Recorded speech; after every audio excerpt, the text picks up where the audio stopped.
C'est de baser son travail et même ta vie en général plus sur la discipline que la motivation. Ok. C'est-à-dire la motivation, c'est quelque chose qui est temporaire. Tu vas regarder un film, tu vas regarder Rocky, demain je vais aller courir. Si tu regardes pas Rocky la semaine prochaine, tu n'auras peut-être plus envie de courir. Alors et souvent, la motivation aussi, souvent, c'est quelque chose d'extrinsèque. C'est pas de toi. Tu es motivé par un personnage, par une musique, par un film, alors que la discipline, c'est toi face à toi. Ça veut dire, comme l'a dit Kobe, moi, j'ai signé un contrat avec moi-même. Et ça, c'est la discipline. C'est-à-dire que même quand j'ai pas envie d'y aller, il faut que j'y aille.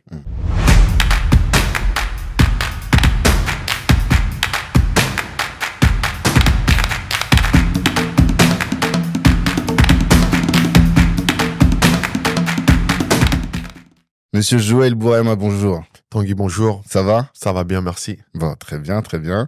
Je suis content de te recevoir sur Kalimandjaro, le podcast des ambitieux. Est-ce que toi, tu te définis comme un ambitieux? Ouais. Ouais. Sans aucun doute. Sans aucun doute. Ouais. C'est quoi ton ambition ultime, ton but ultime dans la vie? Dans la vie? Là, c'est même plus large que le business, on va dire. Je dirais inspirer les autres. Ouais. Si on parle au sens large. Hors business, et c'est ce que j'essaye de faire déjà maintenant par mes actions, et même professionnellement parlant, j'entends, je veux être pris comme un exemple, qu'on se dise qu'en me voyant, c'est possible, lui il l'a fait, il est comme nous, il vient de là d'où on vient, donc c'est quelque chose qui est atteignable. Et après je le fais aussi là de plus en plus par rapport aux livres que j'ai écrits, où j'interviens dans les écoles, lycées, centres de formation, les centres sociaux, éducatifs, MJC, là où je peux aller parler, là où je peux aller communiquer justement cette ambition, j'y vais. Ok. Ton livre s'appelle Tout donner, c'est ça? Toujours tout donner. Toujours tout donner. Ouais. Mais à quel moment tu considéreras que tu as atteint ce but-là? Sur quel KPI tu vas utiliser pour dire c'est bon, là je suis arrivé? Ça, je sais même pas si je peux le quantifier ou si à un moment je peux dire j'y suis, parce que ça, quand tu l'as et quand c'est quelque chose que tu as en toi, je pense que c'est quelque chose que tu continueras à faire jusqu'à ce que mort s'en suive, je pense. Ouais. D'accord. Mais il n'y a pas un objectif ultime où tu te poses et tu te dis voilà, moi, je veux... Parce que nous, le nom du podcast, c'est Kalimandjaro, en référence au Kilimandjaro, qui est la plus haute montagne africaine. Et on dit que il n'y a pas de vent favorable pour celui qui ne sait pas où il va. Ouais. Donc je me dis, il faut que tu atteignes un objectif là, et c'est lequel? À quel moment tu te dis je suis arrivé en haut de la montagne? Si déjà dans mon domaine, je peux être reconnu comme le coach, là par rapport à la France, en tout cas dans un premier temps, le coach référence en France. Maintenant, je me suis exporté aux États-Unis. Pourquoi pas aller le chercher aussi aux États-Unis, ce titre? Et là, je reviens moi justement sur différentes choses sur l'Afrique. Pourquoi pas aussi aller le prendre aussi en Afrique? On prend les ceintures là où, tu vois, c'est comme les champions. On essaye d'aller représenter le top partout là où on peut le représenter. Ok. Et effectivement, toi, t'es coach, donc coach sportif. Mais à quel moment, tu vois, comment est-ce que tu considéreras que je suis ce coach-là? Parce que pour moi, quand on te regarde, on te dit, bon, t'as quand même pas mal de ceintures. Quelle ceinture il te manque? Ouais, mais là, non, là, j'ai pas encore les ceintures, en fait. Là, mon nom, il tourne. Là, je suis, tu vois, un combattant qu'on connaît, qu'on reconnaît, mais j'ai pas encore décroché les ceintures. D'accord. Ouais. C'est quoi les ceintures, alors? Les ceintures, je sais pas, je peux même pas te le décrire, puisqu'en fait, dans mon domaine, il y en a pas encore de personnes qui ont eu ça. Mais on va dire, par exemple, avoir un livre, si, peut-être, c'est une de mes ceintures. Okay. Tu vois, au niveau du coaching, en France, en tout cas, il y a pas 15 000 coachs qui ont pu faire ça. En tous les cas, comme moi, je l'ai fait, très souvent, quand tu te réfères à des livres de coach, c'est des livres d'exercices, de séances, de programmes. Là, moi, justement, j'ai voulu aller au-delà de ça, parce que je pense que mon histoire, elle motive beaucoup plus que si je te donne une séance de stars ou de people, etc. Et ça a été même un petit fight avec mon éditeur qui, lui, voulait du bling-bling, voulait de la séance. Et moi, j'étais à l'opposé, plutôt vouloir raconter mon histoire pour justement aller toucher le plus de monde possible et me motiver. J'étais déjà dans cette démarche d'aller chercher à motiver un maximum de personnes. Donc, avoir son livre, déjà, ouais, je pense que ça m'a fait passer dans une catégorie où il y en a peu de coachs. Ouais. Et on va continuer à les gravir. Maintenant, c'est vrai que là, tu me demandes à quel moment moi je le saurais. Je sais même pas si à un moment je le saurais, parce que je compte pas m'arrêter en fait. Tu vois, je sais pas, dans mon monde, dans mon milieu, c'est dur de le quantifier et de mettre de pinpoint, tu vois, ton moment. Parce que moi, j'ai commencé dans le coaching, on voit que là, je suis à la télé et j'essaye vraiment de faire un truc à l'américaine où moi, je veux être reconnu partout. Même si ma base, c'est le coaching, je veux être une figure, tu vois. Ok, d'accord. Ça, je comprends. Parce que moi, dans mon idée, les grands coachs, par exemple, ceux qui ont accompagné les Tyson et autres, on les reconnaît par rapport au succès des personnes qu'ils accompagnent. Et si tu prends, toi, dans ta carrière, le César d'Omar Sy, que tu as accompagné, c'est une ceinture aussi pour toi. Si tu prends un mec comme Kanye West, qui est un des rares milliardaires du monde de l'entertainment et particulièrement de la musique, c'est aussi une ceinture. C'est pour ça que je me dis, est-ce que il faut que tu coaches un président de la République? Tu vois quelqu'un qui devient président pour te dire, bon, ça y est, là, j'ai cette nouvelle ceinture, ou bien... Non, mais toi, de l'extérieur, tu le vois comme une ceinture, mais moi, je te dirais, le jour où j'aurai ma ceinture, c'est le jour où j'aurai mon César, tu vois. Toi, ton propre César? Bah ouais. Ah! Par exemple. Ouais, je vois ce que tu dis. Là, j'ai ma ceinture. Ouais. Là, j'ai accompagné quelqu'un qui a eu sa ceinture. Comme tu l'as dit, je suis le coach, je suis dans l'ombre. Le mec qui a entraîné Mike Tyson, il n'a pas eu la ceinture de Mike Tyson. Ouais, je vois ce que tu veux dire. Il était derrière lui, il l'a aidé. Mike Tyson peut le remercier autant qu'il veut, mais il n'aura pas la ceinture chez lui. Donc moi, j'estime pas avoir la ceinture à la maison encore. Ok. Donc j'accompagne, et ça c'est très... pour moi, j'apprends beaucoup justement d'accompagner ce genre de personnes-là parce que je vois le chemin justement qu'il faut prendre pour aller les chercher, ces ceintures. Et voilà, et on va être sur la voie pour aller la chercher, quoi. Donc, parce qu'une fois, quelqu'un t'a posé cette question et je me suis dit, tu vois, c'est un peu déplacé. Dans une interview, on te demande, est-ce que ça te fait pas mal d'être dans l'ombre et est-ce que t'as pas envie à un moment toi-même de briller?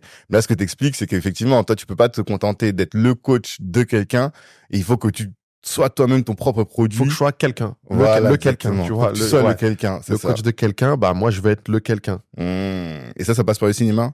Du coup? Pas forcément. Non. Okay. Là, je te donnais cet exemple parce que tu me parlais d'Omar Sy. Mais les titres, il faut que j'aille les chercher moi. Il faut qu'ils soient à mon nom. Parce que sur le César ou sur les disques d'or de Kanye, il n'y a pas mon nom. Tu vois? Non, mais c'est intéressant. Du coup, la question qui va se poser, c'est dans quelle industrie on va te voir? Et ça, c'est vrai que quand j'ai écouté la plupart de tes interviews, on ne sait pas encore où tu vas. On a compris ce que tu as fait, ton parcours, et ça, j'invite les auditeurs à aller écouter les podcasts que tu as fait pour comprendre ton parcours. Mais où est-ce que tu vas précisément maintenant, une fois que tu as fait tout ça? Là, on ne sait pas encore. Là, moi, je suis en train de le construire, mon chemin, en fait. Parce que, comme je disais tout à l'heure, c'est pas comme s'il y avait un coach en France qui avait déjà fait ce que j'ai fait. C'est ça. Sur lequel, moi, je pouvais me calquer. Ça n'a pas été fait. Et j'aspire à être justement ce coach que les autres pourront prendre en exemple, en référence, en se disant, lui, il est parti de là, il a fait ça, il est allé là-bas, aujourd'hui, il a ça, il a fait ça. Et aujourd'hui, il a commencé avec le coaching, mais aujourd'hui, il touche à tout. Et ça, moi-même, comme je suis en train de le découvrir, c'est pour ça que c'est pour moi difficile de dire où je veux finir. Parce qu'en soi, je sais pas, je veux finir au top, mais je sais pas où je vais finir. Ouais. Non, je comprends. Il y a cette phrase de Booba, là, quand tu parles, cette phrase qui me vient à l'esprit, il dit les États-Unis, c'est la France avec 10 ans de retard en moins. Enfin, la France, c'est les États-Unis avec 10 ans de retard en moins. Toi qui vis aux États-Unis depuis maintenant presque 10 ans, c'est ça? Ouais, je suis sur ma 9e année. 9e année. Donc, tu as dû voir aussi des personnes de ton profil qui sont ce qu'elles font aujourd'hui. Est-ce que tu n'as pas vu des exemples là-bas? Français? Pas forcément français, hein. Mais des exemples de coachs qui ont réussi à exister par eux-mêmes. Aussi, là-bas, il y en a. Là-bas, ils sont en avance, c'est clair. Et c'est pour ça que... Mais après, eux, ils se limitent vraiment au monde du coaching. Donc, ils ont des programmes sur les réseaux, ils vendent des protéines, ils vendent... Mais est-ce que ça, en soi, ça va m'aider à atteindre mon objectif qui était de justement motiver, booster les gens? Je pense pas. Donc, m'arrêter justement à juste mon monde du coaching et du sport, pour moi, c'est très limitant. Ouais, Et ok. c'est pour ça qu'aujourd'hui, bah, j'ai un pied dans la télé et c'est plutôt cool parce qu'on me voit en train de faire du coaching. Mais au-delà de ça, moi, ça me permet de rebondir sur cette visibilité et de dire, ouais, je fais du coaching, mais voilà, derrière, Mhm.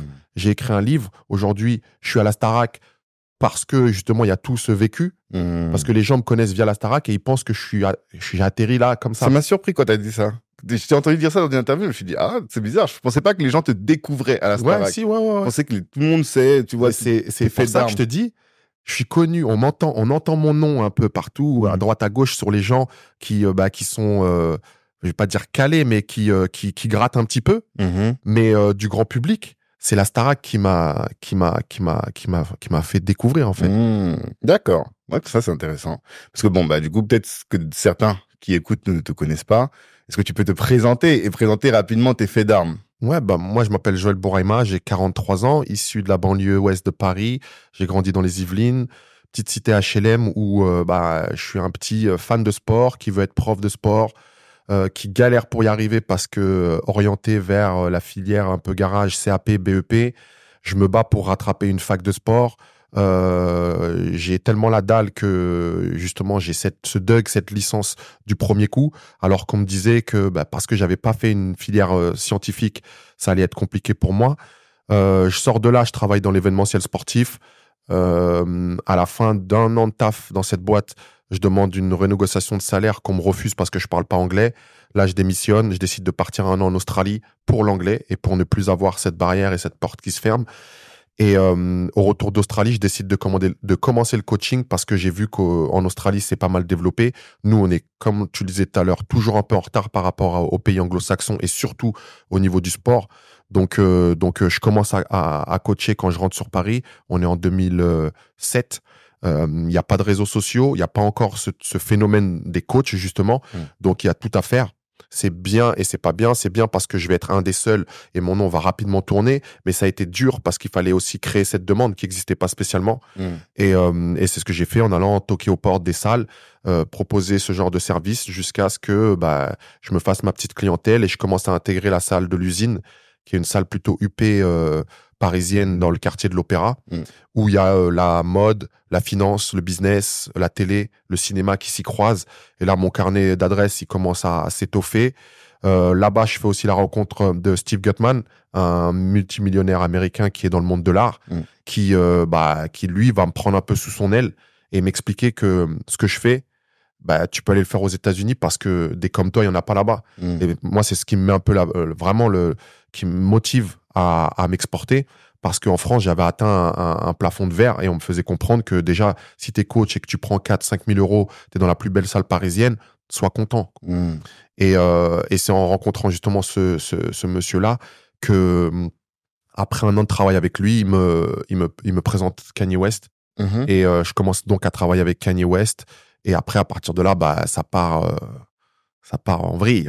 C'est ça. Non, ça part en vrille dans le bon sens, La j'entends. belle Ça histoire devient, qu'on ouais, ça connaît. devient fou, quoi. Mhm. Parce qu'avant ça, moi, j'étais déjà content de ce qui se passait pour moi. Mais là, ouais, je rencontre Kanye West ensuite en 2013. On commence à travailler sur son album à Paris. Il me demande de voyager avec lui pendant qu'il est à Paris. Donc, on fait des voyages à droite, à gauche. On revient toujours à notre base parisienne. Et ensuite, il me demande de venir à Los Angeles pour aider Kim Kardashian à perdre son poids d'après grossesse, après leur premier enfant. J'y vais 3 mois, elle perd son poids. Mon nom commence à tourner dans les sphères californiennes. Mhm. Je reviens à Paris en me disant, elle est belle. Je viens de travailler avec Kanye West 3 mois à Paris. Je viens de faire 3 mois à LA. Je vais reprendre ma petite routine parisienne. Et ben non, il me rappelle pour me dire, bah là, je vais défendre l'album que j'ai enregistré à Paris. Est-ce que tu es dispo pour venir avec moi en tournée? Mhm. Donc, on se retrouve à faire 40 dates en 3 mois à travers les États-Unis et le Canada. Ah ouais. Donc, assez fou de voir en fait comment ça se passe à ce niveau-là de l'intérieur. Mhm. Et après ça, tout 2014, bah, je suis appelé à droite à gauche pour presque, je dis tout et n'importe quoi, mais c'était pour les coacher. Mais pour moi, Mhm. de mon point de vue, ça devenait n'importe quoi parce que c'était Même lundi, en je suis à Paris. vacances. Allô tu Joe, pars, est-ce que mercredi tu peux être à LA? Mhm. Et j'avais toujours une date de départ, mais je savais jamais trop quand je rentrais. Mhm. Et ça, c'était excitant au début. Mais après 2 ans, tu sais, moi, j'avais mes 2 enfants déjà à l'époque. Mhm. Ma femme, elle travaillait. Elle était à la maison avec eux. Donc, c'était assez physique à gérer. Et c'est après 2 ans que j'ai mis un ultimatum enfin un ultimatum. Entre parenthèses, tu mets pas d'ultimatum à Kanye West. Mais c'est après 2 ans que j'ai dit soit vous me faites un visa et je viens avec ma famille, soit je serai dispo, mais que quand vous venez en Europe. Parce que les voyages, ça devenait vraiment trop physique pour moi. Et il m'a dit, ouais, vas-y. Visa fait, boum, boum. Et donc, depuis 2015, je suis à LA. Okay. Et il a fallu donc, tu vois, que j'aille à LA pour qu'on me rappelle pour des projets en France. Ça, c'est un truc que je vois souvent. Très français. Quand t'es là, on te calcule pas. Mais dès que tu voyages, c'est là que tu deviens quelqu'un d'important, quoi. Quand tu te mets en danger. Ouais, aussi. Ouais. Mais bon, le danger, c'est plus par rapport à toi. Mais les gens, eux, c'est parce que en fait, c'est quand les autres t'accordent de la valeur, qu'en France, on commence à t'accorder de la valeur. Surtout quand c'est les Américains. Voilà, c'est ça. Ils se disent, si lui, il a réussi à faire un truc là-bas, c'est que, peut-être qu'il est bon. Ouais, tu vois. C'est terrible, c'est terrible. Mais finalement, toi, c'est ce qui t'a aidé. Et bon, on va en reparler tout à l'heure, mais moi, j'ai beaucoup été intéressé par cette période de struggle aux États-Unis quand t'es arrivé, où tu pensais que tout allait couler, et finalement pas du tout. Mais bon, ça, on en reparlera par la suite. Mais là, la question que je me pose déjà, c'est quelle est la Coach Joe Touch? Pourquoi je dis ça? Parce que t'expliques souvent que t'as intégré des salles quand t'es revenu du Canada. Et à chaque fois, d'Australie, ouais, bien sûr. Et à chaque fois, on t'appelle dans une autre salle, on t'appelle. Qu'est-ce qui fait ta différence par rapport aux autres coachs? Et ce qui fait qu'on te veut partout? Bah ça, c'est une question que beaucoup de coachs, surtout là aujourd'hui via les réseaux sociaux, me posent. Pourquoi toi? Pourquoi ils t'ont pris toi? Pourquoi toi, tu as ce genre de clientèle? Pourquoi? Et en fait, ça, à la limite, je leur explique, moi, que c'est même pas quelque chose que je peux vous mettre noir sur blanc. Parce que la formation de base, on l'a. Toi, moi, on est coach, on a fait la même formation, tu sais faire un squat, tu sais, t'es censé savoir faire perdre du poids, gagner de la masse musculaire, etc. Donc, on sait faire les mêmes choses, en théorie. Maintenant, ce qui va faire la différence, c'est qui tu es toi. Exactement. Qui tu es toi. Et voilà. Et moi, qui je suis quelqu'un qui déjà a le sport comme passion. Ok. Je veux dire, moi, ce métier-là, travailler dans le sport, c'est pas de là, il y a 5 ans. Depuis qu'il y a une mode, justement, que tout le monde est coach quand il a un peu de pec, un peu d'abdos. Moi, je veux dire, le sport, il m'a tout donné. Aujourd'hui, pour moi, le sport, c'est l'école de la vie. Tout ce que j'ai appris via le sport, les valeurs que j'ai pu rencontrer et adhérer, auxquelles j'ai adhéré à travers le sport, je les ai prises et je les ai calquées dans ma vie pro et dans ma vie perso. Et donc, c'est pour ça que souvent, je dis aux jeunes qui commencent, quand ils voient justement ce que je fais et que eux me posent des questions en pensant que tout de suite, ils vont avoir ce que je fais moi maintenant, déjà, je leur dis, les gars, j'ai 43 piges. Demandez-moi plutôt ce qui s'est passé entre mes 20 piges et aujourd'hui, parce que c'est tout ça qui a fait que je suis là aujourd'hui. Ouais. Et aujourd'hui, le problème avec le téléphone, la culture de l'immédiateté, eux, ils veulent ce que je vois là, maintenant. Moi, le sport, ça a été ce qui m'a fait. Aujourd'hui, si je voyage, c'est grâce au sport. La télé, c'est grâce au sport. Les États-Unis, c'est grâce au sport. Et la grosse différence aussi, c'est que moi, je mets l'humain au centre de mes séances plutôt que le sport. C'est ça que après t'avoir écouté, je pense que c'est ça ta différence. Effectivement, la passion. Parce que forcément, si t'es passionné, tu vas plus en fallait, Mais l'humain. C'est ça qui fait beaucoup la différence, notamment comment on t'explique comment t'as rencontré ton mentor, t'expliques que il faisait un exercice dans la salle, alors que toi t'étais dans ta séance, t'as vu qu'il pouvait se blesser et tu vas le voir. 3/4 des coachs auraient dit lui il fait n'importe quoi, voilà. C'est clair. Et toi tu mets de côté ta cliente pour te dire attends, je vais l'aider, et c'est parce que tu l'as aidé que tout derrière. Comme quoi, et sur cette anecdote là, vraiment, ces 30 secondes que j'ai prises pour aller l'aider ont changé ma vie. Littéralement. Je sais pas qui c'est ce monsieur quand je le vois. Je vois juste qu'il fait un exercice mal et qu'il peut se faire mal. Donc je vais le voir.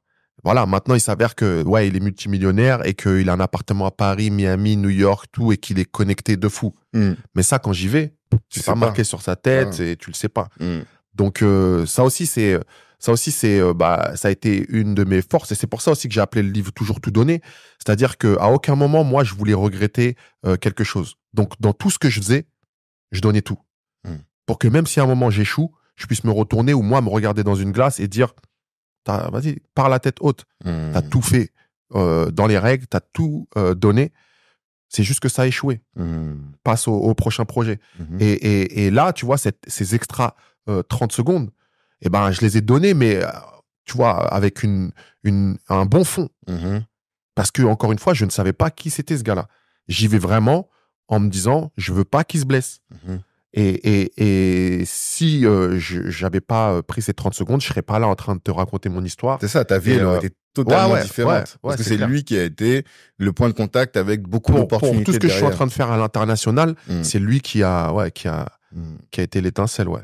Et ça, aujourd'hui, tu le conscientises. C'est-à-dire, avec le recul, tu te dis, ben, ça peut être dans ta stratégie maintenant de continuer de donner aux gens sans attendre en retour. Ah ouais, c'est toujours ce que je fais. Okay. C'est toujours ce que je fais. Est-ce que tu as d'autres anecdotes comme ça où parce que nous, c'est une phrase qu'on dit souvent. Nous, on dit, qui donne reçoit. Ouais. Et j'aime un de mes frères qui dit, moi, quand je donne, je prête à Dieu. En fait, je donne aux gens et c'est Dieu qui me le rend d'une manière différente de celle que j'ai donnée, tu vois. Ouais. Est-ce que tu as eu d'autres anecdotes où tu as donné comme ça et tu as reçu au centuple par rapport à ce que tu as donné? Bah, ne serait-ce que quand ma première séance avec Kanye West, par exemple. En fait, la première séance, elle est programmée le 19 décembre 2012.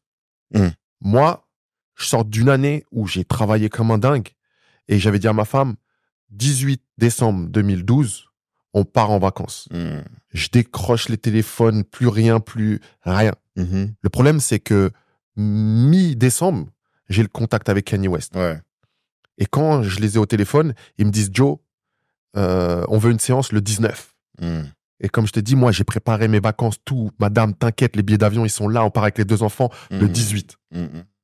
Là, moi, je sais que j'ai une opportunité que je peux pas louper. Ouais. Donc, je suis prêt à aller au clash avec madame pour que cette séance, elle se passe.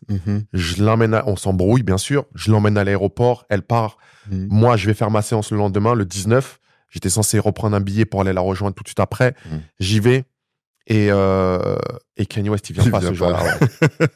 Tu devais être dégoûté. J'étais comme un dingue. J'étais comme un dingue parce que à l'époque, je t'ai dit, on était en 2012, je roulais pas sur l'or. J'avais pas spécialement les moyens. Là, il fallait que je reprenne un billet du jour au lendemain pour la Guadeloupe parce que ma femme est guadeloupéenne pour aller les rejoindre. Lâcher 1200 balles comme ça, c'était pas dans les projets. Et donc là, en fait, j'ai appelé le manager et je lui ai dit, OK, regarde, là, moi, je l'ai fait un peu au bluff à l'américaine. Moi, là, tu m'as mis en galère et j'ai loupé une semaine avec un client dans les Caraïbes avec qui je devais travailler. C'est pas pro de votre côté. Les Américains, ils respectent beaucoup le travail. Et là, tout de suite, il m'a dit, vas-y, comment on fait? Je te rembourse les billets, je te donne ça. Et là, en fait, j'ai pris sur moi, parce que j'en avais bien besoin de cette oseille à ce moment-là. J'ai pris sur moi en me disant, c'est pas grave, cadeau. Par contre, quand vous revenez, c'est moi que vous appelez. Sans être sûr qu'ils vont revenir, sans être sûr. Là, le mec, il peut me dire, ouais, pour pas me payer ou pour pas... Et je le vois plus, tu vois. Et bah, c'était qui tout double. Et ça a payé, par contre. Puisque quand ils sont revenus, par contre, OK, j'ai perdu ces 1200, 1500 euros. Mais ce qui s'est passé après, ça m'a rapporté remboursé, beaucoup plus. Puisque aujourd'hui encore, je suis sur ça. Ouais. Je suis dans cette. Tu surfes encore ou tu profites encore de. Puisqu'après, ce qui se passe après, c'est les 4 mois de travail intensif sur Paris avec Kanye, les voyages qui commencent, il m'appelle pour Kim et ainsi de suite. Donc. Alors que si ça se trouve, si j'avais dit donne-moi les 1500 balles, moi j'aurais été content sur le coup, je serais rentré dans mes frais. Le lendemain, je partais en Guadeloupe et rien ne s'était passé. Mais encore une fois, tout ce qui se passe après, ça n'arrive pas. Et aujourd'hui, je suis pas là en train de te raconter mon histoire. Et t'es un parieur à la base? Non. Tu joues pas? Non. Au jeu? Non. D'accord. Et il y a un truc que j'aime dans le pari, mais justement, c'est peut-être parce que je sais que j'aime ça que j'y vais pas. Ouais. Parce que ça peut devenir peut-être quelque chose d'addictif et Mais tu vois, les peu de fois où j'ai misé un petit truc à Vegas où il y a tu vois l'excitation, l'adrénaline qui monte, tout ça, j'aime bien. Mais heureusement que je tombe pas dedans et que je sais juste jouer une fois, prendre le kiff ou pas et repartir. Tu sais le faire, mais tu sais ne pas le faire dans le jeu, mais tu le fais quand même dans la vie. En fait, t'as une appétence au risque quand même dans la vie. Par contre, dans la vie, la mise en danger, pour moi, c'est nécessaire. Parce que pour moi, le confort, tu me demandais si j'étais ambitieux tout à l'heure, le confort, pour moi, c'est le plus grand danger pour les ambitieux. Mhm. Et justement, à chaque fois, savoir se remettre en danger, sortir de sa zone de confort, c'est un peu un pari parce que tu sais pas ce qui va se passer. Mhm. Quand tu y es, justement, et que tu as le contrôle sur tout, ce confort-là, cette zone de confort, tu y es bien, il n'y a pas de pari à faire, il n'y a pas tant de danger que ça, puisque maintenant, tu as le contrôle sur tous les paramètres. Mhm. Moi, c'est là que je me pose des questions, justement. Pourquoi là je suis un peu trop à l'aise? Ah ouais, c'est peut-être parce que je vais pas chercher à me mettre dans le rouge ou à me mettre en danger. Ok, donc c'est quoi qui fera que je peux me mettre en danger là maintenant? Peut-être justement aller à l'étranger ou changer de région ou commencer un nouveau challenge, le livre, la télé, et ça après mon objectif c'est de trouver un confort dans cette zone d'inconfort pour pouvoir encore aller chercher le cran d'après. Et là, ça veut dire que là, quand tu fais le livre, toi, tu te remets encore en danger. Parce que je me dis, et ça, c'est une de mes réflexions récentes, j'ai l'impression qu'avec l'âge, là, je viens d'avoir 40 ans, je te disais, je prends moins de risques. Je sais pas que j'ai peur de tout, mais je vois plus les conséquences de mes actes. Mais ça, c'est comme, t'es petit, t'as 3 ans, on te met sur des skis, tu réfléchis même pas. Ouais, tu fonces. Va mettre des skis là à 40 ans. Tu vas penser à tes genoux tout de suite. Va mettre des skis à 40 ans là, tu vas voir. En un regard sur la piste, t'as déjà calculé tous les dangers. Là, il y a un poteau. Si je vais là, il y a un trou. Et à mon sens, c'est pour ça aussi que j'essaye d'aller moi parler aux plus jeunes. C'est pour leur faire prendre ces risques le plus tôt possible. Okay. Parce qu'il y a des choses que tu calculeras pas. Et que, comme tu as dit, à 40 ans, tu en auras plus conscience parce que tu auras vécu des choses qui t'auront fait prendre du recul. Et à un moment donné, tu n'iras pas là parce que tu sais que si tu y vas et que tu te loupes, ça va engager toi et peut-être ta famille. C'est ça. Mais moi, c'est ça. Par contre, ça, c'est un truc qui me fait pas spécialement peur. Ah, tu gardes encore ce truc-là? Ouais. Okay. Ouais, parce que encore une fois, pour aller là où je veux aller, il faut. Si tu veux l'atteindre, le sommet du Kilimandjaro, à un moment donné, il y a des chemins, tu vas les regarder, tu sais que c'est dangereux, tu sais qu'il faut pas y aller, mais si tu veux atteindre le sommet, c'est par là qu'il faut passer. Et c'est quoi là Est-ce qu'il y a une situation là, quand tu la vois, tu te dis, ça c'est chaud, mais tu y vas quand même, là actuellement? Actuellement? Ouais. Là, il va y avoir des choix. Là, je peux pas trop en parler, mais il va y avoir des choix là qui vont arriver sur avant l'été là. Okay. Des choix qui vont devoir être faits. Et si j'y vais, va falloir que je fasse le taf. Ah ouais. Ouais. Ok. Et parce que là, on est en février 2024. Ouais. Ok, d'accord. Ouais, donc tu vas en entendre parler quand ça va. Ouais. Non, c'est vraiment une grande question que chacun doit se poser, quoi. Son rapport au risque. Pour moi, c'est indispensable de prendre des risques. Ouais. Mais voilà, je me dis, comment est-ce qu'on arrive à continuer à prendre des risques à nos âges? C'est ça vraiment le sujet. On fait plus ces choix avec la tête, on les fait avec ce qu'on ressent là. Ouais. Et ça, très souvent, parce que justement, on devient trop calculateur, parce qu'on a les téléphones qui nous montrent des choses, beaucoup plus de choses qu'il y a 10 ou 15, 20 ans. Totalement. Maintenant, tu as plus conscience de ce qui peut arriver si tu te loupes. Et ça, c'est un peu un danger, tu vois. Si tu montres à un petit ou même à toi la fin de l'histoire, et que la fin de l'histoire, c'est une chute, c'est une gamelle, le petit, il y va pas. Ton réflexe, c'est de pas y aller. Et maintenant, le problème, c'est qu'on les voit partout, ces gamelles-là. Et nous, on intellectualise trop nos choix. Alors que moi, il y a beaucoup de choix que j'ai fait, tu vois, ce truc qu'on dit là, la petite voix que tu as à l'intérieur de toi, ce sixième sens. Et ça, moi, je trouve qu'il faut l'écouter. Faut l'écouter parce que ça ment pas. Ouais. Quand il faut y aller, que ton corps, ton âme, c'est tout qui te parle en fait là. Ce truc ces petits papillons que tu as à l'intérieur, à un moment donné, faut les écouter plutôt que d'aller calculer et de faire tes choix par rapport à lui là-haut. Lui là-haut, des fois, l'humain et le cerveau, lui, il cherche la survie, lui, il veut te protéger. C'est exactement ça. Alors que ce truc-là, il y a pas de calcul. Il sent qu'il faut y aller. Et moi, je sais que par rapport à beaucoup de choses, j'ai écouté ça et j'y suis allé, ouais. Ok. Non, mais c'est important. Ça, en tout cas, ça me parle. L'autre question que je me pose, c'est qu'est-ce que tu as appris en termes d'éthique de travail. Parce que j'ai une phrase que je dis souvent, c'est les grands ne sont pas grands par hasard. Et quand j'ai lu les livres de, comment il s'appelle, de Will Smith, où il explique que quand il a associé sa créativité à son éthique de travail, c'est là qu'il a commencé à faire beaucoup d'argent. Quand j'ai travaillé aussi, on fait des recherches sur Kobe. Voilà, il est bon en basket, il est talentueux, mais ce qui fait la différence par rapport aux autres, et Jordan aussi c'est la même, c'est l'éthique de travail. Ouais. Toi, tu as travaillé avec les plus grands, les Omar Sy, les Kanye, tous ces gens-là. Qu'est-ce que tu as appris en termes d'éthique de travail? Ou même plus largement, qu'est-ce que tu as appris en termes de travail et de business qui font la différence aujourd'hui? C'est de baser son travail et même ta vie en général plus sur la discipline que la motivation. Okay. C'est-à-dire la motivation, c'est quelque chose qui est temporaire. Tu vas regarder un film, tu vas regarder Rocky, demain je vais aller courir. Si tu regardes pas Rocky la semaine prochaine, tu n'auras peut-être plus envie de courir. Alors et souvent, la motivation aussi, souvent, c'est quelque chose d'extrinsèque.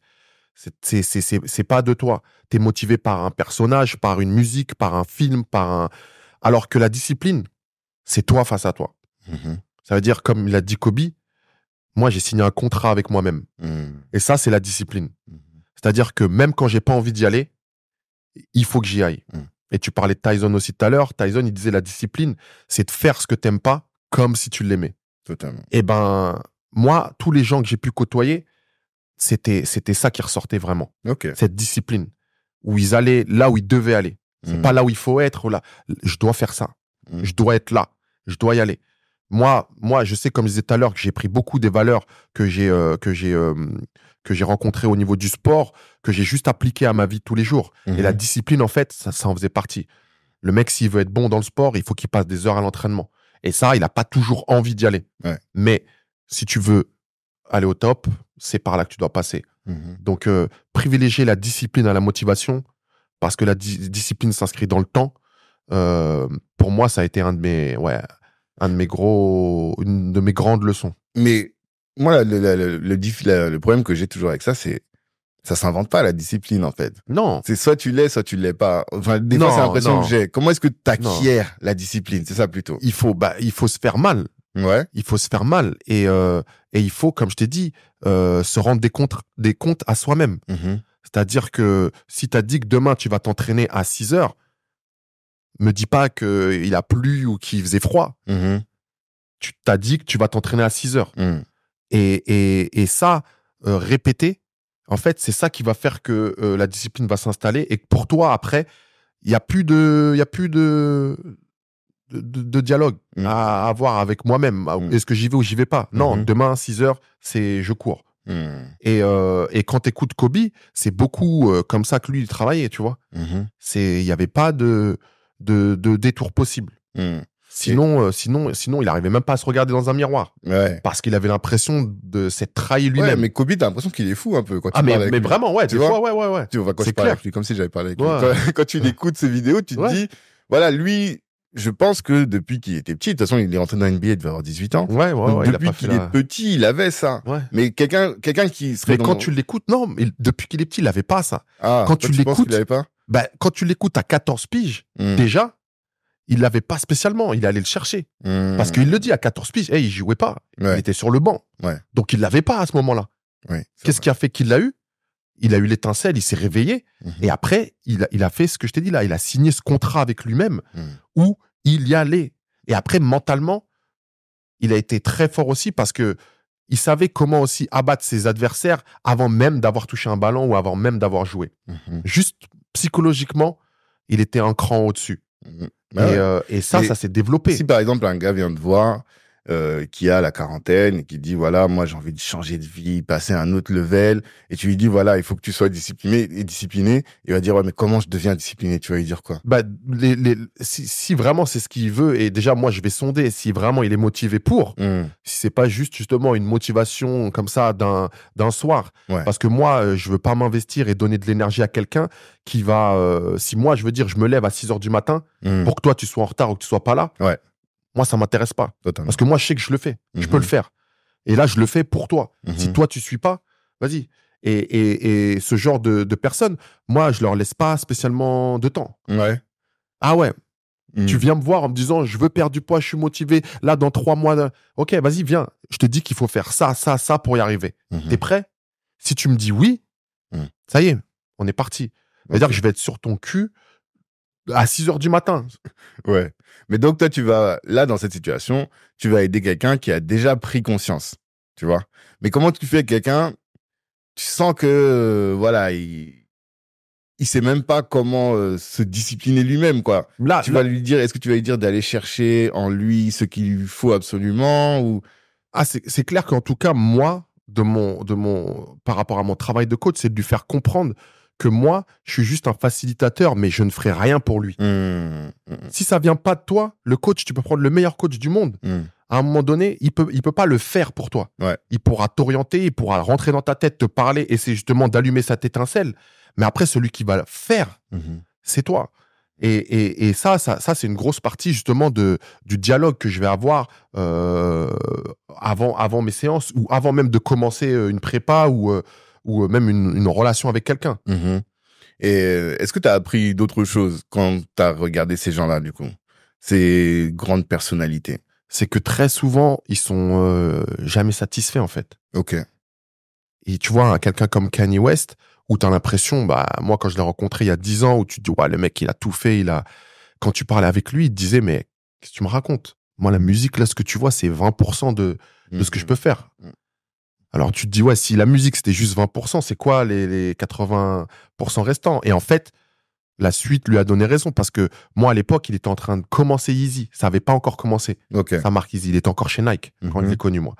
Et quand tu vois ce qui se passe après avec Yeezy, comment il devient milliardaire, comment il fait monter Adidas, etc., et ben, je me dis, ouais, en fait, quand il me disait que la musique, c'était que 20%, je l'ai compris, mais 10 ans plus tard, tu vois. Ouais, totalement. Mais lui, il y croyait. Alors que sur le coup, si tu l'écoutes, tu dis, mais qu'est-ce que tu racontes? T'es Kanye West, Ouais. regarde où t'es. Mais lui, dans sa tête, il savait où il allait. Et quand il me disait que c'était que 20%, il y croyait. Parce que, ce qui arrivait après, ouais, ça a été assez fou. En fait, c'est des gens qui voient grand. Qui voient grand. Et même s'ils ont déjà fait des grandes choses, ils vont toujours voir plus grand. Kanye West, une anecdote, à un moment donné, je lui fais faire un wall seat, une chaise contre le mur. Ouais. Il reste 15-20 secondes. Ah, mais que ça brûle, boum, il se lève. Je lui dis, écoute, ferme les yeux, pense à quelque chose, ça aide. Il se met contre le mur et il part. Il est comme ça en mode freestyle. Dans sa tête, tu vois, je sais pas ce qu'il fait. Il est là. Je le regarde, je dis, wow, 30 secondes. Wow, il est là. 1 minute, boum. Je lui dis, vas-y, c'est bon. Je lui dis, mais à quoi tu pensais? 99% des gens, ils pensent à la base, je suis à la plage, je suis au soleil, où je suis dans un endroit où je suis bien, où je suis relaxé. Il me dit, ouais, je pensais que j'étais Steve Jobs, que j'étais Galliano, que j'étais truc, tu vois. Lui, il était dans un autre monde. Ouais. T'es déjà Kanye West, mon gars. T'as pas besoin de penser que t'es ceci. Pour moi, ça, c'était vraiment un signe de là où lui, il voulait aller. C'est-à-dire que même en étant Kanye West, en ayant fait ce que t'as déjà fait, là, t'es en train de me dire que c'est pas assez et que toi, tu regardes des Steve Jobs, des trucs, et que j'ai dit, ok, les gars sont à un autre niveau. Et ça a eu un impact sur toi. Sur Ouais. ta manière aussi de te voir. Parce que, tu vois, moi, quand je te parlais, je te disais, c'est bon, t'es coach Joe, tu vois. Ouais, mais en réalité, toi, tu te vois encore plus loin. Et ça montre l'importance de s'entourer de personnes qui vont encore plus loin que soi. Ah ouais, c'est clair, clair. Parce que, forcément, tu peux avoir des gens qui vont pas, en fait, acquiescer ta vision. C'est-à-dire que quand toi, tu vas dire, mais moi, je peux être là, je peux faire ça, et que celui d'à côté dit, ah, mais qu'est-ce que tu me racontes? Et si toi, t'es pas assez fort mentalement pour le croire, ce que tu dis, t'as plutôt tendance à aller vers le bas. C'est-à-dire que les gens qui vont te tirer vers le bas et te dire, non, ça c'est trop dur, non, ça c'est pas possible. Si toi, t'es pas persuadé que c'est faisable, tu vas stagner, voire même aller vers le bas. Donc, s'entourer de gens qui se voient faire des grandes choses, qui te croient quand tu dis que tu vas faire des grandes choses, et qui, au fur et à mesure que ça se passe, sont là pour te faire comprendre que tu as fait des grandes choses. Ça, c'est un kiff. Ouais, parce que des fois, même toi, tu réalises pas. Même toi, tu réalises pas. Moi-même, encore maintenant, il y a certaines choses que je réalise pas. Ouais. Tu vois, que mon parcours, il puisse inciter des gens, motiver des personnes, inspirer, etc. J'en avais pas spécialement conscience. Ouais.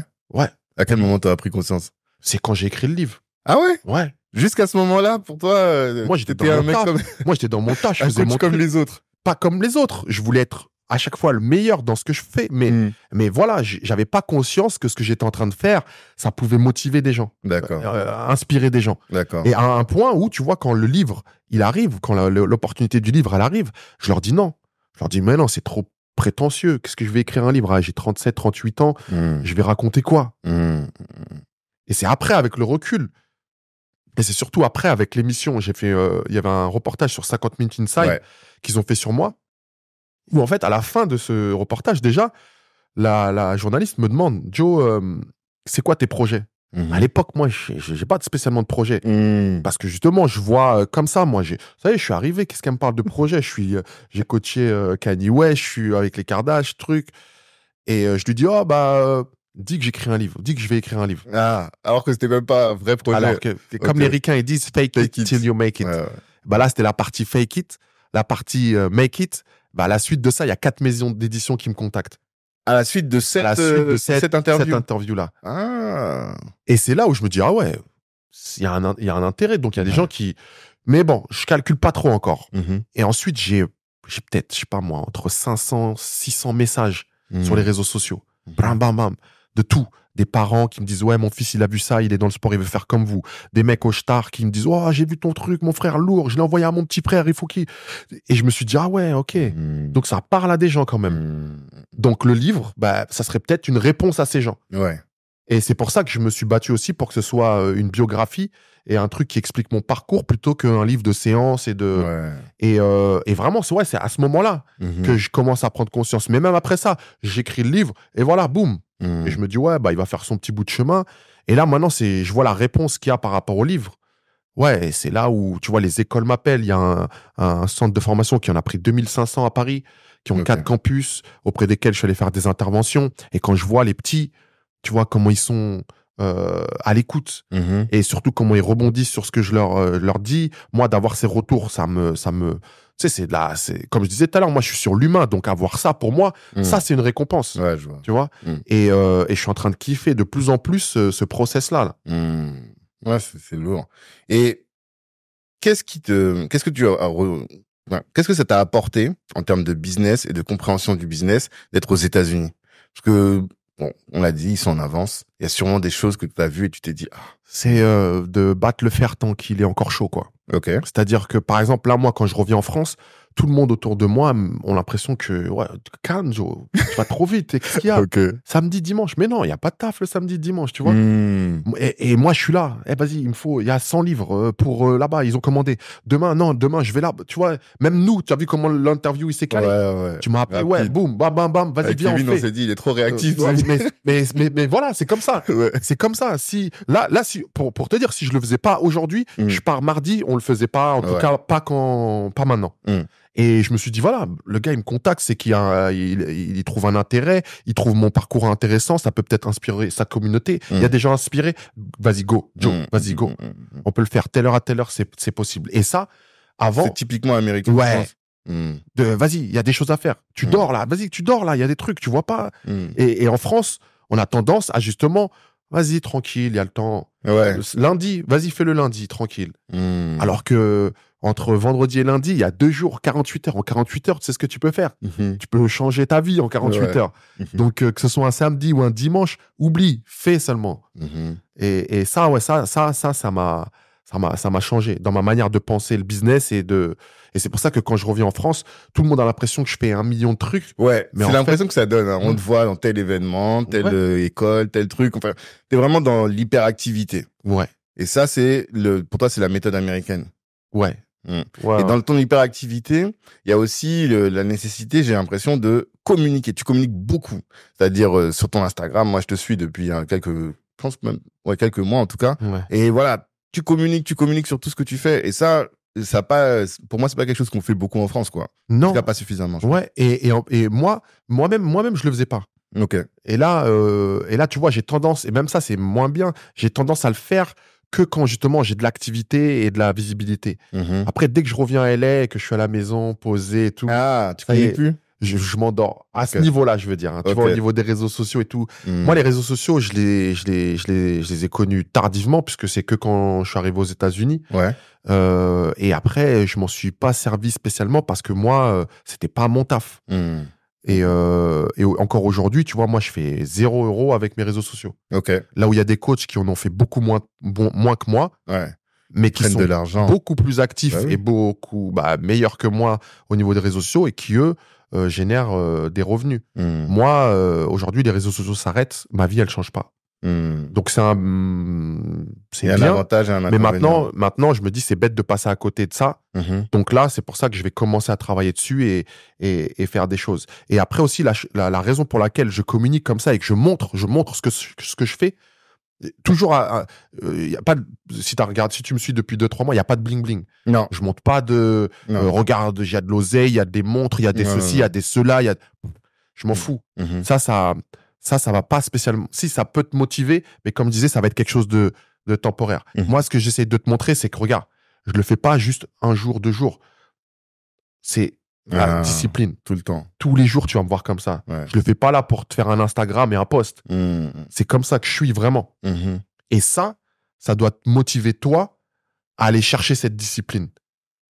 Parce encore aujourd'hui, il y en a, putain, mais j'ai vu ton dernier post hier, tu rentrais à 23h. Et là, t'en mets un, t'es là à 5h du matin. Mais tu dors jamais. Mais gars, c'est comme ça Hmm. que je suis. Hmm. Maintenant, je te dis pas que quand je vais rentrer à LA, il y aura peut-être une semaine où Ouais. je vais prendre Tu vas un te coup. reposer. Hmm. Mais après ça, on est reparti. Tu vois? Et moi, justement, montrer que moi, je le fais, et je ne fais pas juste que de parler, et ben ça, j'espère que ça motive certaines personnes à aller chercher cette dynamique. Ah, totalement. J'imagine. Et c'est quoi ta vision des Renois aux States par rapport aux Renois de France? Parce que nous, on est tous là en train de les regarder en disant, ah, voilà, les gars, t'es milliardaires et tout. Et nous, il y a même pas de milliardaires noirs en France. C'est quoi encore une fois, les enseignements que tu tires de la communauté noire aux States? Est-ce que tu les fréquentes d'ailleurs? Ouais, j'en connais pas mal. Et après, comme tu as dit, il y a vraiment cet esprit de communauté. Ouais. C'est-à-dire tout ce qui est entraide. Tu vois, moi, je suis dans un coin, justement, où il n'y a pas beaucoup de Renois, à Calabasas, à LA, dans la banlieue nord de LA, enfin, à 30 minutes de LA. C'est un coin cool. Mais et pourtant, moi, je suis même pas ricain ou quoi, mais dès qu'on se croise, il y a un truc. Hein, tu vois, même juste, tu vois, on s'est vu. On acquiesce. T'es là, je suis là, t'es là. Okay. Et en plus de se voir dans ces coins-là, c'est comme si toi, t'étais dans le 16 et qu'il y a un autre Renois. Et à chaque fois que vous vous voyez, ou même si tu l'as jamais vu, quand tu le vois, bien. T'es là, ouais, voilà, tu vois. Et ça fait kiffer. Ouais, ça fait kiffer parce que même si tu le connais pas, t'as l'impression, ok, je suis pas tout seul. Je suis pas seul. Et c'est vrai que ça, c'est quelque chose que je ressens pas spécialement en France. Ouais. D'accord. Bizarrement. D'accord. Mais bon, tu vois, il y a le genre de médias que toi, tu développes et les communautés que toi, tu es en train de développer. C'est pour justement aller vers ça. C'est notre but, en tout cas. Ouais. C'est notre but. Effectivement, on regarde les États-Unis en se disant, ça, eux, ils ont réussi à le faire et c'est notre exemple, finalement. Ouais. Parce que nous, on est là, tous ici, on se bat. Mais on part de l'idée que tout le monde se bat de manière un peu isolée, tu vois, dans son activité. Et il faut créer du lien. Est-ce que ça, c'est quelque chose, toi, qui te parle aussi? Ah ouais, à fond. À fond. Et justement, je prends de ce que je vis et ce que je vois aux États-Unis pour essayer de le faire, moi, à mon échelle ici. D'accord. Tu vois, là, il y a 2-3 semaines, là, il y a eu un match NBA à Paris. Ouais. Et en fait, je connais bien le docteur de l'équipe de France, Geoffrey, qui est un métissé camerounais français. Ok. Intéressant à voir dans le podcast si tu fais le plug, parce qu'en plus il est en train de prendre du grade. Donc je l'ai rencontré à LA, il y avait un match où il venait il était docteur de l'équipe des moins de 20 ans et il m'a invité au match parce qu'il savait que j'étais à LA. Il a dit ouais, tiens, si tu veux, et on a connecté comme ça. Je suis allé le voir au match à LA et ensuite quand je suis venu à Paris, là lui il m'a écrit en me disant ouais, il y a le match NBA. Moi, j'étais invité au match NBA. Et il m'a dit viens, on se capte un peu avant. Et il m'a donc fait venir à son hôtel. Et c'était pour m'annoncer qu'il venait de signer un contrat avec la NBA en tant que docteur, seul docteur français en NBA déjà. Seul docteur français afro en plus maintenant en NBA. Et il me présente son boss de tous les le staff médical de l'NBA. Tyler qui est un Renoir. Ah. Et donc, on mange. Et le mec, il me connaît pas. Donc, il me dit, vas-y, ouais, toi, tu fais quoi? Je lui raconte mon histoire. Il dit, waouh, lourd. Il se lève, il hug. Ah ouais. Il me dit, il me dit, ça fait plaisir. Okay. Il me dit, même, tu vois, Geoffrey et tout, quand je l'ai vu et tout, ça m'a fait plaisir de le signer. Et il fait quoi? Il prend son téléphone, il commande mon livre devant moi, là. Ouais, tu vois, il dit, ça y est, c'est commandé. Tu vois ce que je veux dire? Il y a ce truc de... Il est content d'entendre mon histoire. Il est content que j'ai réussi à ce niveau-là. Et sur le coup, il prend mon livre. Et en plus, après, il m'a mis bien encore après pour des passes. Alors que le mec, je venais de le rencontrer. Ouais, c'est juste le fait que vous soyez des Renois, mais surtout des Renois qui font des choses. Qui font des choses. C'est pas juste être un Renois, mais quand tu vois un Renois qui se bat, tu te dis, bah, vas-y, on va. Et le gars, il était content. Tu vois, ça lui a fait plaisir d'entendre mon histoire. Ouais, je vois. Et ça, c'est vrai que c'est quelque chose... tu le ressens en France, mais c'est pas de cette manière-là. C'est pas, je suis content au point de te faire un hug. Ouais. C'est, mortel, cool ce que tu fais, ouais. Mais le gars, tu ressentais que... il avait ressenti un truc quand je lui ai raconté mon histoire. Et moi, ça m'a fait plaisir, ouais. Non, c'est intéressant. Et je me dis aussi, tu as dû apprendre en termes... Enfin, je pense que ton histoire, quand on l'écoute, elle a dû t'apprendre des choses par rapport à l'argent. Parce que, tu l'as expliqué, tu es un gars de quartier, et puis après, tu as réussi à... Même avant même que tu rentres dans la hype, tu avais déjà quand même un peu d'argent, tu vois. Ouais. Et après, tu as passé un step. Et surtout quand tu as struggle à LA, là, quand tu es arrivé, quand tu as expliqué ton anecdote, je me suis dit, non, là, il a dû apprendre en termes d'argent. Ah ouais. Qu'est-ce que tu peux expliquer un peu? Pour moi, il y a deux éléments. Il y a ça et il y a aussi le moment où tu as dû facturer ta présence 24 heures sur 24 avec Kanye. Ouais. Là aussi, il fallait que tu te donnes un chiffre et je me suis dit, là, ça a dû déclencher quelque chose. Est-ce que tu peux expliquer? Ça a commencé déjà avec ça. Parce que, et heureusement qu'il y a eu ça, parce que c'est avec cet argent-là, au niveau de la facturation de Kanye, que je survis ma première année à Los Angeles. Ah, ok. Et heureusement qu'à ce moment-là, je fais pas le fou à craquer mon oseille, à truc. C'est ce que je me suis dit. Parce qu'en fait, Kanye West, quand il me demande de voyager avec lui, moi, j'ai pas d'idée de combien je facture. Ouais. Et à ce moment-là, je fais appel à Steve Gutman, donc la personne qui m'a introduit auprès de Kanye West, qui lui est dans ce monde-là et connaît à peu près. Et le truc de fou, c'est que lui, il est tellement connecté, c'est qu'il me dit, attends, je vais te mettre en lien avec quelqu'un qui va t'expliquer comment lui, il facture. Et là, il me met en relation avec Marco Borges, qui est le coach à l'époque de Jay-Z et Beyoncé. Donc pour moi, déjà, rien que ça, c'est un truc de dingue. Tu vois, il me met en relation avec un mec qui est à ce niveau-là. Et le gars, quand je lui parle, il m'explique, il me dit, voilà, tu prends ce que tu fais dans une journée, tu le multiplies par 2, tu rajoutes les perdièmes et tu rajoutes une prime d'éloignement de la famille, etc. Mais moi, à l'époque, je faisais pas non plus des milliers et des cents. Je devais faire 150, 200 euros par jour. Ouais. Pour moi, c'était déjà bien, mais je veux dire, ça fait 200, 400, je me dis, je vais lui dire 500 et tout. Non, ça fait pas. Et après, j'ai dit, vas-y, un truc bien qui sonne bien, c'est 1000 euros par jour. Ah, c'était plus que ce que tu t'aurais gagné avec ces calculs, en fait. Ouais. T'es allé plus loin. Ah ouais. Ouais, j'ai doublé. J'avais pas compris ça. J'ai doublé. Ok. Parce que je trouvais que même à 500 euros jour, ça faisait pas assez. Ouais. Donc j'ai dit non, 1000 euros par jour, ça fait bien, ça sonne bien, et même pour moi. Et donc quand je rappelle son assistant, je lui dis, ok, moi j'ai vu avec mon comptable, bien sûr, j'avais pas de comptable, j'étais auto-entrepreneur. Et j'ai vu avec mon comptable, et pour moi, ce qui correspond à une journée et ce qui me permet de retomber sur mes pattes, c'est 1000 euros jour. Ok. Et même ça, tu vois, je le dis souvent, je me suis entraîné à le dire. Ouais. Parce que pour moi, c'était pas concevable. 1000 euros en une journée où je vais travailler 1 heure. Ouais. Qui c'est qui va me payer ça pour faire 1 heure de taf? Ouais. Mais là, je pensais comme moi, je penserais ou comme mes parents penseraient. Et il y a un moment dans le business, il faut que tu penses comme tes clients, les clients que tu veux atteindre, et plus comme toi, tu penses, parce que sinon, tu vas voir petit. Et là, quand je dis 1000 euros jour, à l'époque, ça faisait $1200. Lui, il me dit, laisse-moi voir avec Kanye et je reviens vers toi. Et là, il y a 3 jours où je m'enflamme parce que je me dis, merde, je me suis vu trop haut, j'ai demandé trop et ils vont pas me calculer. Et en fait, ils me rappellent et ils me disent que c'est bon. Okay. Donc, à partir de ce moment-là, 1000 euros par jour avec lui, c'est mon prix. Ce qui fait qu'après, quand il m'appelle pour venir 3 mois à LA pour Kim, c'est ça. On parle plus. Pendant 3 mois, on parle même plus. 1000 euros on parle plus. Et c'est ça qui est bien avec eux. C'est même plus. En fait, Joe, c'est combien? Non, tu le sais. On est parti 10 jours là-bas. C'était 1000 euros jour. Je viens, c'est 1000 euros jour. Après, quand je pars à la tournée, boum, 1000 euros jour. Tu vois, donc ça. Et qu'est-ce qui fait justement que t'as pas cramé? Qu'est-ce qui fait que tu n'as pas commencé à t'acheter des grosses montres? Non, j'ai la tête sur les épaules. J'ai 2 enfants, j'ai ma femme. Ouais. Et encore une fois, je sais où je veux aller. Ok. La montre, elle va pas m'emmener là où je veux aller. Tu montes avec une Rolex, le Kilimanjaro. Ouais. Quand tu vas être en galère, elle va pas t'aider, tu vois. Ouais. Et bah là, moi, j'étais en train de monter mon Kilimanjaro et je savais où je voulais aller. Ok. Je préfère avoir du top équipement, des top personnes autour de moi qui m'aident à monter mon truc, plutôt que de moi être avec du bling bling qui m'aidera pas spécialement. Ok. Et toi, c'est pas mental, ça. Ouais. De base, t'es pas un gars qui va flamber. Non. Ou si tu me vois en bling bling, c'est que c'est bon. Derrière, il y a tout ce qu'il faut. Ouais. Tu vois, j'ai plus à m'en soucier. Donc, pour l'instant, c'est pas le cas. Donc, on continue à aller chercher ce qu'il y a à aller chercher et on reste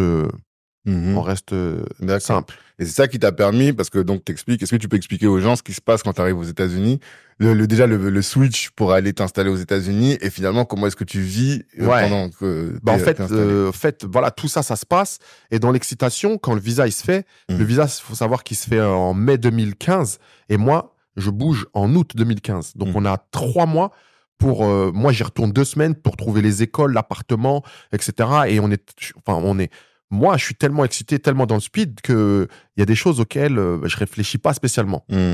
C'est-à-dire que quand, en fait, déjà, Kanye West me fait son visa, il me le fait sous sa compagnie. Ce qui fait que, légalement, quand j'arrive à Los Angeles, je ne peux recevoir de paiement que de sa compagnie. Mais ça, c'est problématique quand même. Ça a été pire que ça a été une grosse galère même. Oui. Parce que, en fait, je pouvais pas développer ma clientèle. Et comment t'as fait?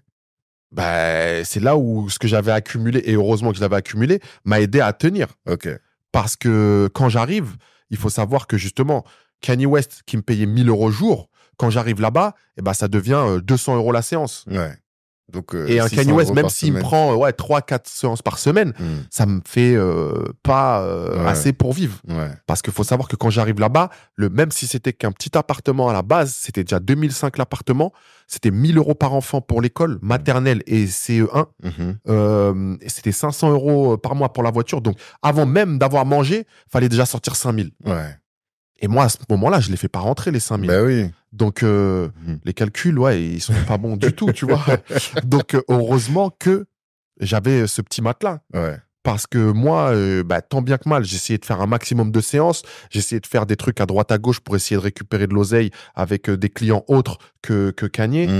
Mais comme je pouvais pas le faire officiellement, c'était chiant parce que les gens qui pouvaient pas me payer au black, qui me faisaient passer par leur business manager, etc., je pouvais pas leur dire, hey, donnez-moi du cash. Et ils m'auraient dit, t'es qui toi? Qu'est-ce que tu fous là? Vas-y.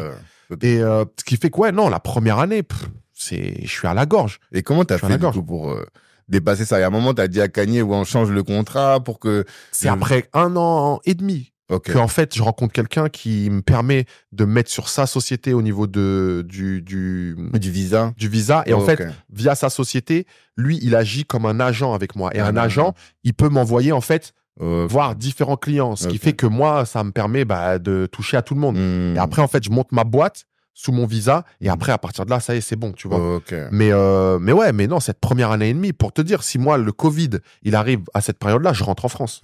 T'étais mort. C'était mort. J'avais pas les reins assez solides, je pouvais pas, j'avais pas la clientèle pour tourner. J'étais vraiment à la gorge. Mais avec le recul, qu'est-ce que t'aurais dû faire alors? Avec le recul, j'aurais rien dû faire différemment. T'aurais fait la même chose. Bah ouais. Parce que maintenant, si je fais ce dont on parlait tout à l'heure, que je réfléchis et que je calcule, avec le recul, j'y vais pas. Ouais, tu vas pas. Parce que j'ai mes enfants. Et à ce moment-là, heureusement que ma femme, elle a pas les yeux sur mon compte, sur le compte. On a le compte. Mais c'était moi qui gérais. Parce que sinon, elle m'aurait dit, mais t'es un fou. Ça veut dire, là, il reste ça sur le compte. Là, vraiment, il reste ça, là. Moi, les enfants, l'appartement, il reste ça, là. Elle m'aurait dit, mais t'es malade. Et c'est ce genre de risque qu'il fallait prendre à un moment donné. Je vois très bien. Tu vois. Et cette période, ça a été une des périodes les plus stressantes pour moi. Parce que j'étais à ça de l'échec. Tu vois, les trucs à la quinri, eviction notice sur ta porte quand tu rentres, si vous n'avez pas payé je les ai eus. Ah ouais? J'étais à ce point-là. Et heureusement que justement, moi, j'arrivais avant ma femme pour prendre le truc mais j'étais à ce point-là. Ah ouais. Moi, j'ai jamais demandé. Encore aujourd'hui, mon petit frère, j'ai une ardoise à mon petit frère de 800 €. D'accord. Ouais, t'étais obligé d'aller demander de l'argent et tout. Pour payer mon loyer. Ben oui. Mais je pouvais pas le dire comme ça. Gars, t'es allé au State, tu fais le beau. Ouais. Bah, fais le beau là-bas maintenant à LA. Tu vois? Tout le monde t'aurait dit, ouais, tu vois ton rêve américain. Et c'est là. aussi une des raisons pour laquelle moi, j'ai jamais trop été sur les réseaux sociaux. Parce qu'à ce moment-là, j'aurais pu faire le beau. À montrer des palmiers, des belles maisons, des trucs, alors que je suis chez moi, en train de lutter pour payer mon loyer. Et c'est ce que beaucoup font. Parce qu'à LA, des Français, il y en a beaucoup. Mais qui vivent bien et qui peuvent dire, ça y est, je suis installé à LA. Il n'y en a pas tant que ça. Et pourtant, si tu regardes leurs réseaux sociaux, tu vas dire, putain, ils sont bien. Ils sont bien. Regarde, moi, je le vois. Je les vois. Et je les ai vus, ceux qui sont venus et qui sont repartis. Moi, je voulais pas faire partie de ceux-là. Tu vois? Mais ouais, non, cette première année, année et demie même, elle a été compliquée. Mais je voulais tellement pas échouer que, et c'est à la fin de cette année, enfin, la première année, où justement, comme c'est chaud, je dis à ma femme, vas-y, reste un peu d'oseille, va en Guadeloupe chez tes parents, prends les 2 enfants. Moi, je suis là, je peux manger des pâtes tous les jours. J'ai pas besoin de payer des trucs pour les enfants, d'aller à droite, à gauche. Et j'ai 2 mois pendant lesquels je vais être tout seul et j'ai rien d'autre à penser que moi et le taf. Je vais charbonner. C'est pas rentre pour les enfants, faut sortir les enfants. Moi, on doit aller là-bas, on doit faire les courses. Gars, pendant 2 mois, j'étais tout seul. Et en plus, à l'époque, quand on arrive, on n'a qu'une seule voiture. Ce qui fait que moi, mon emploi du temps, je devais l'adapter à les dépôts, les pick-up et quand on dépose les enfants à l'école, etc. Et ça, c'était une galère parce que ça correspondait à, normalement, moi, les heures où j'ai la demande. Tu vois, 7, 8, 9 heures du matin. Les gens, ils veulent s'entraîner avant d'aller au taf. Gars, j'allais chez Kris Jenner pour lui faire des séances en footing. Parce que t'avais pas de voiture. Parce que j'avais pas de voiture. Et moi, je faisais style, ouais, c'est mon footing du matin. Alors que, je faisais 1 heure pour y aller et il me fallait 1 heure pour revenir. Tu vois, parce que j'étais en chien, j'avais pas de voiture. Et à ce moment-là, quand ma femme, je lui dis d'aller en Guadeloupe, c'est pour pouvoir, moi, me concentrer sur, justement, sociabiliser un petit peu, parce que moi, je sortais pas. Moi, je suis très casanier. Je suis à la maison, je suis posé et je sortais plus. En France, j'avais ma clientèle, j'avais plus besoin de sortir, rencontrer. C'est bon. Et ben là, tous les vernissages, les barbecues, les dîners où on m'invitait, où je disais non, là, j'y allais. À Yes Man. Gars, j'allais partout. Pire que Yes Man. J'étais là avant qu'ils me proposent même. Là, j'étais partout. Pour pouvoir justement reconnecter, recréer un certain tissu social, montrer que je suis là, dire ce que je fais, et boum. Et quand ma femme, elle revient, ça y est, j'ai 2 mois où j'ai sillonné LA, les grandes maisons, les trucs, tout ce que tu veux, mais j'ai un petit network qui me permet, de tourner, de commencer à tourner. Et quand elle revient, je peux souffler. Tu vois, je suis plus autant à la gorge. Il a fallu 2 mois de mission intense. De charbon. Et ça montre ce que je dis toujours. Moi, je dis toujours aux gens qui sortent s'en sortent. Et toi, c'est ça, en fait. Au moment où là, t'étais pris t'étais au pied du mur, t'es allé rencontrer des gens. Et c'est rencontrer les gens qui t'ont permis de développer ton business. Qui m'ont permis, en tout cas, de me relancer. Parce que moi, je connaissais plus cette situation. Tu vois, je partais de Paris où j'étais dans une zone de confort. Voilà, justement. J'y étais carrément dans cette zone de confort à Paris. Je gagnais entre 4 et 5 000 euros, ce qui était très bien pour un coach. J'étais à la plus belle salle parisienne. J'avais une clientèle top niveau. Ça y est, j'étais bien. J'aurais pu me satisfaire de ça. Quand tu penses qu'à la base, moi, je voulais juste être prof de sport. Bah là, j'étais au-delà de tout ça. Mais il y a eu ce truc de... on peut mieux faire. Il y a peut-être autre chose à aller chercher. Chercher plus.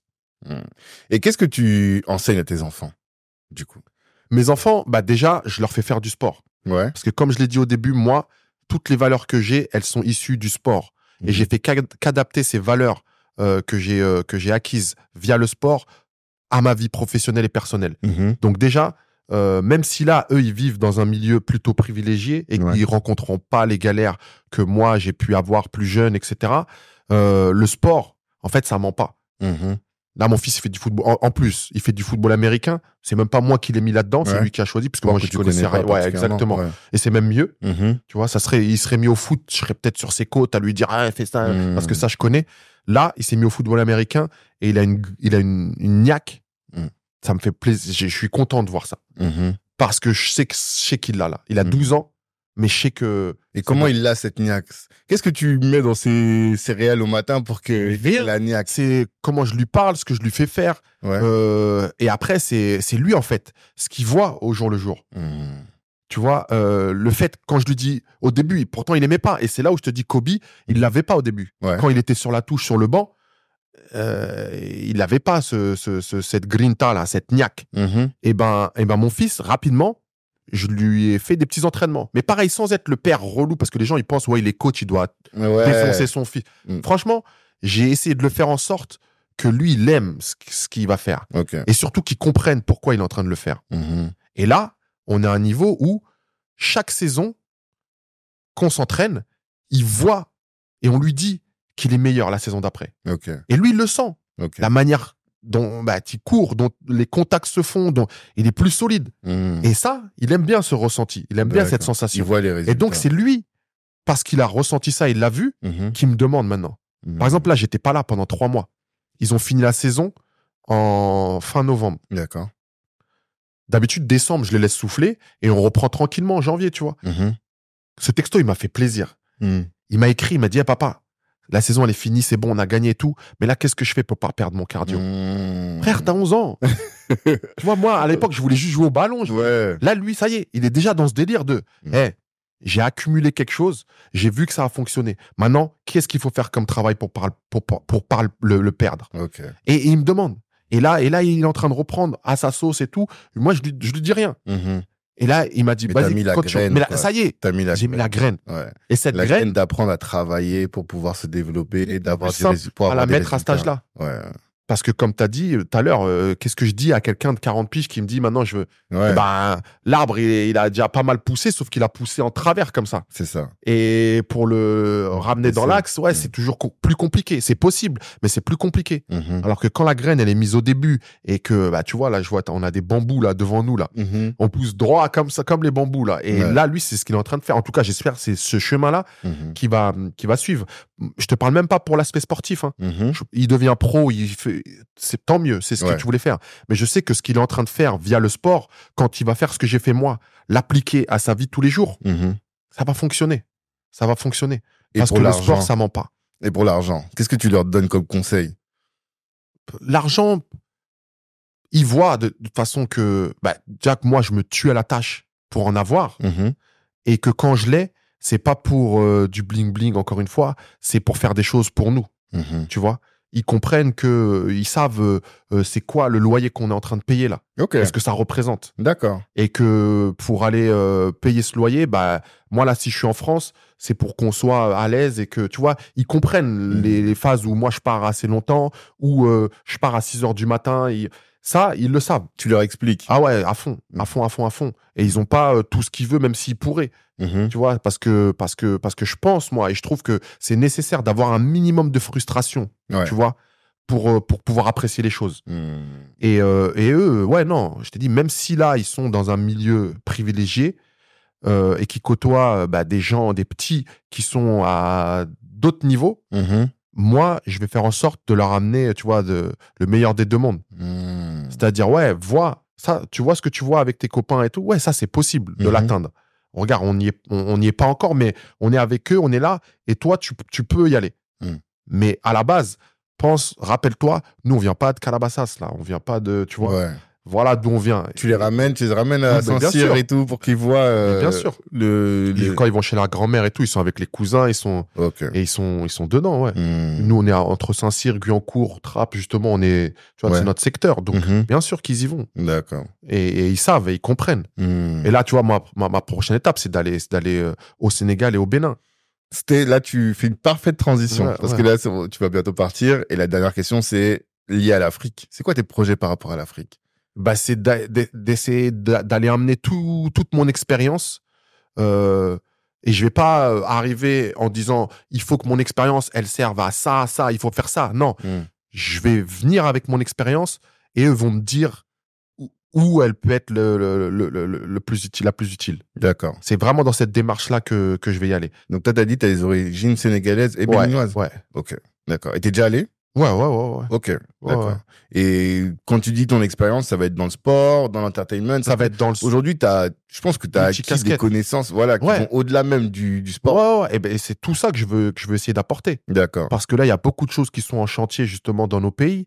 Et si on peut prendre des directions qui soient les meilleures possibles, le plus tôt possible, et que moi, je peux faire partie de ceux qui vont donner ces directions, ça sera Et tu sens aux États-Unis cet attrait, cette appétence-là, ou bien cette volonté qu'ils ont de découvrir l'Afrique? Ouais, de plus en plus. Ouais. Ouais, à fond. À fond. Parce que tu peux être le pont. En fait, moi, c'est comme ça que je réfléchis aujourd'hui, mais... C'est ce qu'on va essayer de faire, tu vois. Et c'est fou parce que, tu vois, tu me dis ça, il y a 2-3 ans. En fait, quand mon fils, il a commencé à être sérieux dans le football américain. Ok.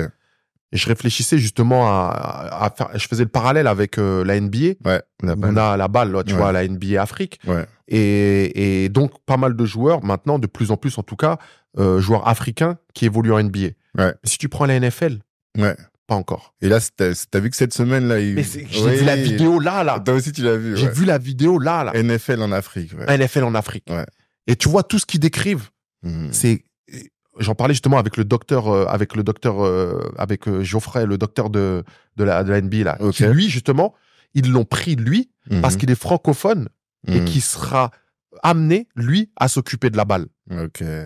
Donc comme la balle elle est chapeautée par la NBA, lui il est sous un contrat NBA, mais pour être déployé sur l'Afrique pour gérer justement tout ce qui va être au niveau de la balle. Okay. Et avec lui, tout ce que tu lis là dans le texte là qui est sous la vidéo de la NFL, c'est exactement ce que tu disais. Et moi j'avais fait juste le parallèle par rapport aux lutteurs sénégalais. Okay. Maintenant que je suis en train de connaître et en train de voir le football américain, j'étais en train de lui dire, écoute, tu prends un lutteur sénégalais là, tu le mets en offensive ou defensive lineman, c'est son taf.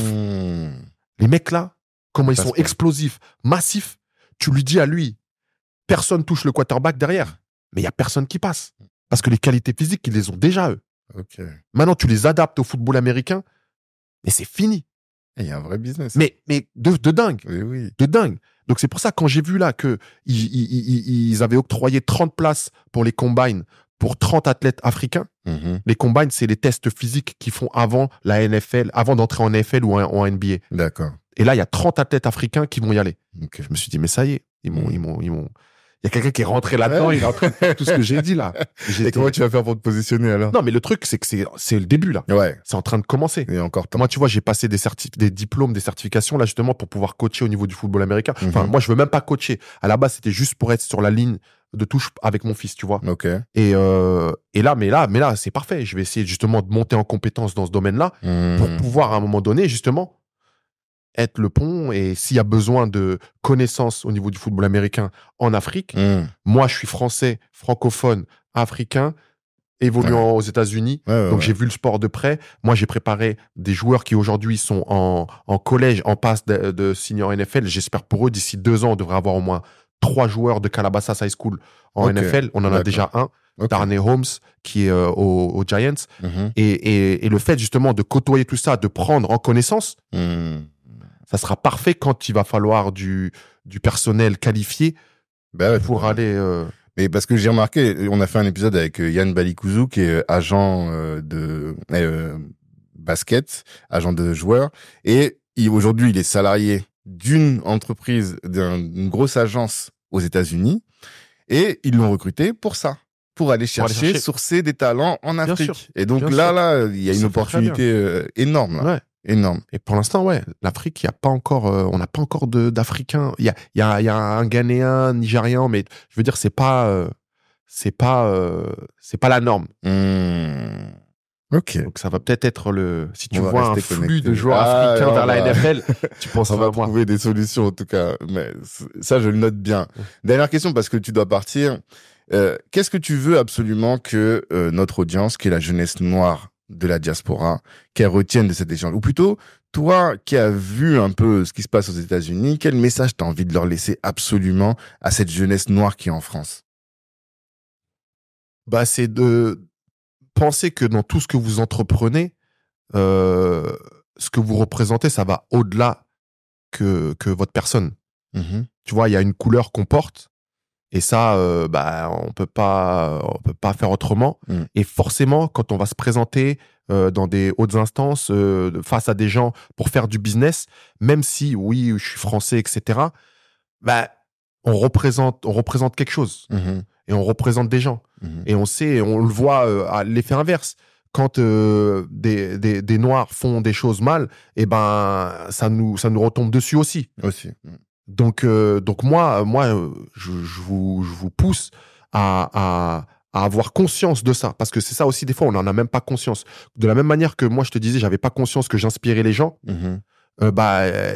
j'ai pris conscience que très récemment, que ouais, c'est plus que moi. Et j'en ai pris conscience parce que il y a une école à Bamako qui m'a pris des livres. Ok. Et ils ont fait un reportage sur moi et tout. Et c'est là où je me suis dit, ouais, c'est vrai en plus. Moi, j'étais là en train de sortir mon livre en France et tout, mais Le les pays potentiel, francophones. il est énorme. Mais ouais, Ben oui. mais ouais. Et donc là, je vais même aller à Bamako parce que maintenant, toutes les écoles françaises de Bamako vont avoir mon livre. Et là, je suis en train de faire les démarches avec une université au Sénégal. Ok. Et c'est là où je me suis dit, ah ouais, en fait, moi, quand je parle, c'est pas Coach Joe, le français. Non. Là, je suis en train aussi de parler à l'Afrique. Et ça m'a fait chaud au cœur. Et c'est ça qui m'a fait accélérer toutes les démarches. Tu vois, je suis en train de faire ma carte d'identité, mon passeport sénégalais, béninois, pour que tout soit plus facilité. Ouvert. Ben ouais. Plus besoin de visa, Ben ouais, tu rentres exactement. partout. Ben oui. Exactement. Donc ouais, prenez conscience que quand vous entreprenez, ou en tous les cas, même quand vous marchez dans la rue, vous représentez quelque chose plus grand que votre personne. Stop. Merci en tout cas, Joël. Mais de rien. On te suit. On Merci espère bien. vraiment que tu vas atteindre ton Kilimanjaro. Ouais, on est là si tu as besoin de quoi que ce soit. Merci pour l'invitation. En tout cas, c'était un plaisir, une discussion très agréable qui, j'espère, va en motiver certains. Et plus que la motivation, comme je le disais, vous donnera une certaine discipline dans vos actions. On est ensemble. Et à tous, je vous donne rendez-vous la semaine prochaine pour un nouvel épisode. Et d'ici là, revoyez vos ambitions à la hausse. Ciao tout le monde.